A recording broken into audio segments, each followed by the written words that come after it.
Railway with Shyam YouTube channel पर आप सभी लोगों का स्वागत है। आज के इस वीडियो के माध्यम से मैं आप सभी लोगों के लिए रेलवे ग्रुप डी भर्ती परीक्षा 2025 को ध्यान में रखते हुए जीके जीएस के अति महत्वपूर्ण 40 प्रश्नों का एक और प्रैक्टिस सेट लेकर के आया हूं, जो आपके एग्जाम के लिए सबसे ज़्यादा महत्वपूर्ण है। तो आज के इस वीडियो को आपको शुरू से लेकर के एंड तक फुल वॉच करते रहना है।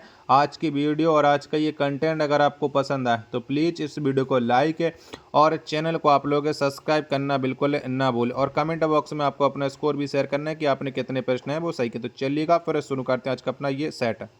तो पहला प्रश्न आ जाता है कि दक्षिण अमेरिका का सर्वाधिक नगरीकृत देश कौन सा है। तो बताओ कौन सा है। पहले प्रश्न का राइट आंसर क्या हो जाएगा। तो दक्षिण अमेरिका का सर्वाधिक नगरीकृत जो देश हो जाता है वो वेनेजुएला हो जाता है। एक का ए ऑप्शन देने वालों का करेक्ट आंसर हो जाएगा। प्रश्न संख्या 2 है कि सांख्य दर्शन का संस्थापक किसे माना जाता है। तो बताओ किसको मानते हैं हम सांख्य दर्शन का संस्थापक है। दूसरे नंबर प्रश्न का राइट आंसर क्या हो जाएगा। तो ये कपिल मुनि को माना जाता है। 2 का सी ऑप्शन देने वालों का राइट आंसर हो जाएगा। प्रश्न संख्या 3 है कि सबसे छोटा केंद्र शासित प्रदेश कौन सा है। तो बताओ इनमें से कौन सा हो जाएगा सबसे छोटा केंद्र शासित प्रदेश। 3 नंबर प्रश्न का राइट आंसर क्या हो जाएगा। तो ये लक्षद्वीप है। 3 का बी ऑप्शन देने वालों का राइट आंसर हो जाएगा। प्रश्न संख्या 4 आ जाता है कि उज्जैन का प्राचीन नाम क्या था। तो बताओ इनमें से कौन सा था उज्जैन का प्राचीन नाम। 4 नंबर प्रश्न का राइट आंसर क्या हो जाएगा। तो अवंतिका था उज्जैन का प्राचीन नाम।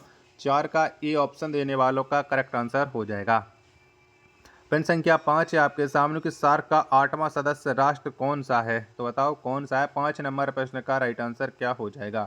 तो सार्क का 8वां सदस्य राष्ट्र है ये अफगानिस्तान है। 5 का डी ऑप्शन देने वालों का करेक्ट आंसर हो जाएगा।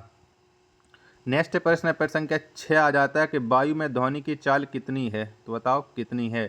6 का आंसर आपको देना है। तो वायु में ध्वनि की चाल है ये 332 मीटर पर सेकेंड है। 6 का ए ऑप्शन देने वालों का राइट आंसर हो जाएगा। प्रश्न संख्या 7 है आपके सामने कि संसार का सर्वाधिक सक्रिय ज्वालामुखी कौन सा है। तो बताओ इनमें से कौन सा है। 7 का राइट आंसर क्या हो जाएगा। तो संसार का सर्वाधिक सक्रिय ज्वालामुखी ये कोटोपैक्सी हो जाता है। 7 का सी ऑप्शन देने वालों का करेक्ट आंसर हो जाएगा। नेक्स्ट प्रश्न है प्रश्न संख्या 8 है कि भारत का प्रथम कृषि विश्वविद्यालय कहाँ स्थापित किया गया। तो बताओ कहाँ पर स्थापित हुआ था भारत का प्रथम कृषि विश्वविद्यालय। 8 नंबर प्रश्न का राइट आंसर क्या हो जाएगा। तो इसकी स्थापना पंतनगर में हुई थी। 8 का बी ऑप्शन देने वालों का राइट आंसर हो जाएगा। प्रश्न संख्या 9 है आपके सामने कि फॉरेस्ट रिसर्च इंस्टीट्यूट कहाँ स्थित है। तो बताओ ये कहाँ पर स्थित है। Forest research institute. 9 नंबर प्रश्न का राइट आंसर क्या हो जाएगा। तो ये देहरादून में स्थित है। 9 का डी ऑप्शन देने वालों का करेक्ट आंसर हो जाएगा। वीडियो पसंद आ रही होगी तो प्लीज़ वीडियो को लाइक और चैनल को आप लोग सब्सक्राइब करना बिल्कुल ना भूलें। 10वें नंबर का प्रश्न है आपके सामने कि एशिया का प्रथम इंजीनियरिंग कॉलेज कहाँ स्थापित किया गया। तो बताओ कहाँ पर स्थापित किया गया था भारत एशिया का प्रथम इंजीनियरिंग कॉलेज। 10 का राइट आंसर क्या हो जाएगा। तो इसकी जो स्थापना है वो रुड़की में हुई थी। 10 का ए ऑप्शन देने वालों का करेक्ट आंसर हो जाएगा। 11 नंबर का प्रश्न है कि वंदे मातरम किस आंदोलन का शीर्ष गीत बना। तो बताओ ये कौन से आंदोलन का शीर्ष गीत बना था वंदे मातरम। 11 नंबर प्रश्न का राइट आंसर क्या हो जाएगा। तो ये बना था स्वदेशी आंदोलन का। 11 का बी ऑप्शन देने वालों का करेक्ट आंसर हो जाएगा। प्रश्न संख्या 12 आपके सामने कि एंटिमोलॉजी का संबंध किसके अध्ययन से है। तो बताओ किसके अध्ययन से ये एंटिमोलॉजी संबंध रखता है। 12 नंबर प्रश्न का राइट आंसर क्या हो जाएगा। तो इसका संबंध हो जाता है कीटों से। 12 का ए ऑप्शन देने वालों का राइट आंसर हो जाएगा। अगला प्रश्न है प्रश्न संख्या 13 है आपके सामने किस अनुच्छेद के तहत निःशुल्क और अनिवार्य शिक्षा के अधिकार का प्रावधान है। तो ये कौन सा अनुच्छेद के तहत है। 13 का राइट आंसर क्या हो जाएगा। तो ये हो जाएगा अनुच्छेद 21 के ए से। 13 का सी ऑप्शन देने वालों का राइट आंसर हो जाएगा। 14 नंबर का प्रश्न है आपके सामने कि राष्ट्रीय गीत ए मेरे वतन के लोगों को किसने लिखा। तो बताओ ये गीत किसके द्वारा लिखा गया है। 14 नंबर प्रश्न का राइट आंसर क्या हो जाएगा। तो राष्ट्रभक्ति गीत है ये मेरे वतन के लोग, ये कवि प्रदीप के द्वारा लिखा गया है। 14 नंबर प्रश्न का बी ऑप्शन देने वालों का राइट आंसर हो जाएगा। आशा और उम्मीद करता हूँ आप सभी लोगों को ये वीडियो पसंद जरूर आ रही होगी। तो प्लीज़ वीडियो को लाइक और चैनल को आप लोग सब्सक्राइब करना बिल्कुल ना भूलें। नेक्स्ट प्रश्न है प्रश्न संख्या 15 के अश्वघोष किसके समकालीन थे। तो बताओ ये किसके समकालीन थे। अश्वघोष है। 15 का राइट आंसर आपको देना है। तो ये कनिष्क के समकालीन थे। 15 का ए ऑप्शन देने वालों का राइट आंसर हो जाएगा।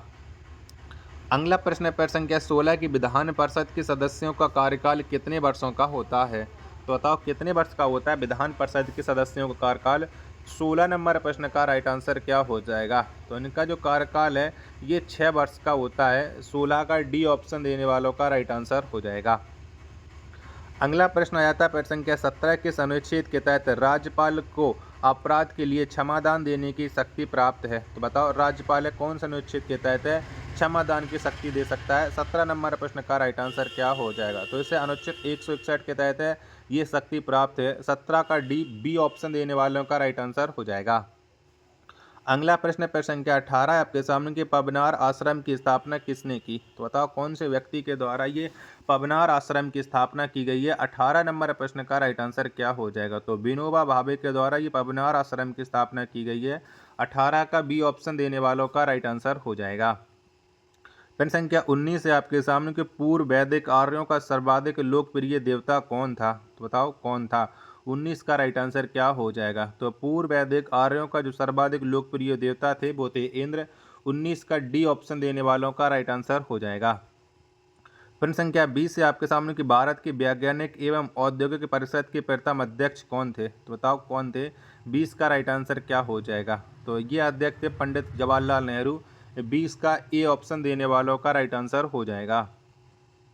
प्रश्न संख्या 21 है आपके सामने कि वन मोर ओवर किस क्रिकेटर की आत्मकथा है? तो बताओ ये किसकी आत्मकथा है? One more over. 21 का राइट आंसर क्या हो जाएगा? तो ये आत्मकथा हो जाती ईश्वर प्रसन्ना की, यानी 21 का सी ऑप्शन देने वालों का राइट आंसर हो जाएगा। प्रश्न संख्या 22 है आपके सामने कि प्रसिद्ध बौद्ध संगति किसके शासनकाल में हुआ था? तो बताओ तृतीय बौद्ध संगति के किसके समय हुई थी? तो ये हुई थी अशोक के शासनकाल में। 22 का सी ऑप्शन देने वालों का राइट आंसर हो जाएगा। अगला प्रश्न है प्रश्न संख्या 23 से आपके सामने कि एल्यूमिनियम के ध्वनि की चाल कितनी होती है? तो बताओ कितनी होती है? 23 नंबर प्रश्न का राइट आंसर क्या हो जाएगा? तो इसकी चाल है वो 6420 मीटर पर सेकंड होती है। 23 का बी ऑप्शन देने वालों का राइट आंसर हो जाएगा। चलिएगा अगला प्रश्न है प्रश्न संख्या 24 है कि मुसलमानों के लिए पृथक राष्ट्र का सुझाव किसने दिया था? तो बताओ ये सुझाव किसके द्वारा दिया गया था? मुसलमानों के लिए पृथक राष्ट्र। 24 का राइट आंसर क्या हो जाएगा? तो इस सुझाव को जो दिया था वो मोहम्मद इकबाल के द्वारा दिया गया था। 24 का सी ऑप्शन देने वालों का राइट आंसर हो जाएगा। प्रश्न संख्या 25 है आपके सामने कि नागालैंड की राजधानी कहाँ है? तो बताओ कहाँ पर है नागालैंड की राजधानी? तो ये कोहिमा हो जाती है। 25 का बी ऑप्शन देने वालों का राइट आंसर हो जाएगा। प्रश्न संख्या 26 है आपके सामने कि फुलर झील किस राज्य में स्थित है? तो बताओ इनमें से कौन से राज्य में ये फुलर झील स्थित हो जाती है? 26 नंबर प्रश्न का राइट आंसर क्या हो जाएगा? तो ये उत्तर प्रदेश में स्थित है फुलर झील। 26 का ए ऑप्शन देने वालों का करेक्ट आंसर हो जाएगा। आशा और उम्मीद करता हूँ आप सभी लोगों को ये वीडियो जरूर पसंद आ रही होगी। तो प्लीज़ वीडियो को लाइक और चैनल को आप लोग सब्सक्राइब करना बिल्कुल ना भूलें।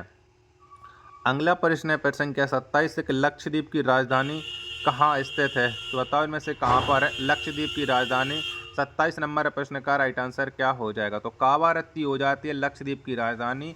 27 का बी ऑप्शन देने वालों का करेक्ट आंसर हो जाएगा। अगला प्रश्न है प्रश्न संख्या 28 से कि लोहा में ध्वनि की चाल कितनी होती है? तो बताओ कितनी होती है? 28 नंबर प्रश्न का राइट आंसर आपको देना है। तो लोहा में जो ध्वनि की चाल है ये 5130 मीटर पर सेकंड होती है। 28 नंबर प्रश्न का सी ऑप्शन देने वालों का राइट आंसर हो जाएगा। अगला प्रश्न है प्रश्न संख्या 29 से कुकिंग गैस का प्रमुख घटक कौन सा है? तो बताओ इनमें से कौन सा है कुकिंग गैस का प्रमुख घटक? 29 नंबर प्रश्न का राइट आंसर क्या हो जाएगा? तो ये हो जाएगा प्रोपेन प्लस ब्यूटेन। 29 का ए ऑप्शन देने वालों का राइट आंसर हो जाएगा। प्रश्न संख्या 30 है आपके सामने कि बंगाल विभाजन के समय कांग्रेस के अध्यक्ष कौन थे? तो बताओ उस समय कौन थे कांग्रेस के अध्यक्ष जब बंगाल विभाजन हुआ था? 30 नंबर प्रश्न का राइट आंसर क्या हो जाएगा? तो ये हो जाते हैं गोपाल कृष्ण गोखले। 30 का सी ऑप्शन देने वालों का राइट आंसर हो जाएगा। नेक्स्ट प्रश्न है प्रश्न संख्या 31 से गुजरात की राजधानी कहाँ है? तो बताओ इनमें से कौन से शहर में है गुजरात की राजधानी? 31 का राइट आंसर क्या हो जाएगा? तो गुजरात की राजधानी ये गांधीनगर हो जाती है। 31 नंबर प्रश्न का बी ऑप्शन देने वालों का राइट आंसर हो जाएगा। नेक्स्ट प्रश्न है प्रश्न संख्या 32 कि जल में ध्वनि की चाल कितनी होती है? तो बताओ कितनी होती है? 32 का आंसर आपको देना है। तो जल में जो ध्वनि की चाल होती है ये 1483 मीटर पर सेकंड होती है। 32 का सी ऑप्शन देने वालों का राइट आंसर हो जाएगा। अगला प्रश्न संख्या 33 के बाद यंत्र तबला का प्रचलन किसने किया था? तो बताओ किसके द्वारा ये बाद यंत्र तबला का प्रचलन शुरू हुआ था। 33 नंबर प्रश्न का राइट आंसर क्या हो जाएगा? तो ये प्रचलन किया था आमिर खुसरो ने। 33 नंबर प्रश्न का बी ऑप्शन देने वालों का करेक्ट आंसर हो जाएगा। 34 नंबर का प्रश्न है कि खजुराहो के प्रसिद्ध मंदिरों का निर्माण किसने करवाया था? तो बताओ किसके द्वारा करवाया गया था? 34 का राइट आंसर क्या हो जाएगा? तो खजुराहो के जो मंदिर हैं इनका निर्माण चंदेल शासकों ने करवाया था। 34 का ए ऑप्शन देने वालों का राइट आंसर हो जाएगा। 35 नंबर का प्रश्न कि छत्तीसगढ़ की राजधानी कहाँ है? तो बताओ इनमें से कहाँ पर स्थित है छत्तीसगढ़ की राजधानी? 35 नंबर प्रश्न का राइट आंसर क्या हो जाएगा? तो ये हो जाएगी अटल नगर। 35 का बी ऑप्शन देने वालों का राइट आंसर हो जाएगा। अगला प्रश्न संख्या 36 है कि भारत में आयकर दिवस किस तिथि को घोषित किया गया? तो बताओ कब मनाया जाता है भारत में आयकर दिवस? 36 नंबर प्रश्न का राइट आंसर क्या हो जाएगा? तो ये प्रत्येक वर्ष 24 जुलाई को आयकर दिवस मनाया जाता है। 36 नंबर प्रश्न का सी ऑप्शन देने वालों का राइट आंसर हो जाएगा। अगला प्रश्न संख्या 37 है कि सुरक्षा परिषद में स्थायी सदस्यों की संख्या कितनी है? तो बताओ कितनी है? 37 का राइट आंसर क्या हो जाएगा? तो सुरक्षा परिषद में जो स्थायी सदस्यों की संख्या हो जाती है वो हो जाती है 5। 37 का सी ऑप्शन देने वालों का राइट आंसर हो जाएगा। 38 नंबर का प्रश्न कि दादर और नागर हवेली की राजधानी कहाँ है? तो बताओ कहाँ पर है? 38 का आंसर आपको देना है। तो दादर और नागर हवेली की जो राजधानी है वो है सिलवासा। 38 का ए ऑप्शन देने वालों का राइट आंसर हो जाएगा। नेक्स्ट प्रश्न संख्या 39 कि स्वतंत्र भारत के प्रथम भारतीय गवर्नर जनरल कौन थे? तो बताओ इनमें से कौन हो जाएंगे स्वतंत्र भारत के प्रथम भारतीय गवर्नर जनरल? 39 नंबर प्रश्न का राइट आंसर क्या हो जाएगा? तो ये थे सी राजगोपालाचारी। बी ऑप्शन देने वालों का राइट आंसर हो जाएगा। तो आशा और उम्मीद करता हूँ आप सभी लोगों को ये वीडियो पसंद आई होगी। तो प्लीज़ वीडियो को लाइक और चैनल को आप लोग सब्सक्राइब करना बिल्कुल है ना भूलें। मिलते हैं और next video next practice set के साथ। तब तक के लिए धन्यवाद। जय हिंद, वंदे मातरम।